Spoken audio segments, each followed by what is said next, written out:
Hello, my name is Caroline and I work with SEAI. In this video, we're going to learn about how energy is stored and released. Have you ever seen one of these vitamin tablets? Do you know how they work? When you put the tablet in water, it dissolves and it creates a vitamin-rich drink. This tablet is made up of lots of different chemicals, and these chemicals have stored energy.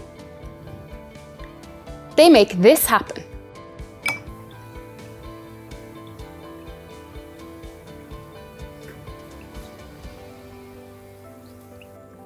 When the water and the tablet meet, the stored energy is released.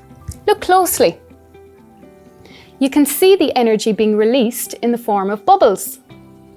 What do you think would happen if I put some water and the tablet into this canister and I close the lid? The stored energy will be released, but then where will it go? Let's have a look.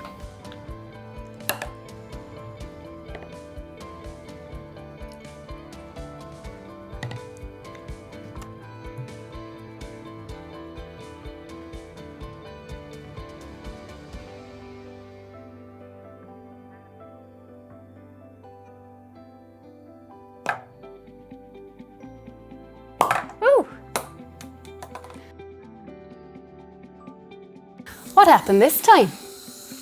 When the water and the tablet met in the canister, the stored energy was released and it changed into moving energy. When the lid was closed, the energy was building up and it had nowhere to go, so it caused an explosion. This is an example of how energy can be stored and released. Can you think of any other examples of where energy is stored? What about your food? How do we release energy from food? And fossil fuels. How do we release energy from fossil fuels? Why not have a chat in your class and talk about the things that store energy and what we do to release this energy?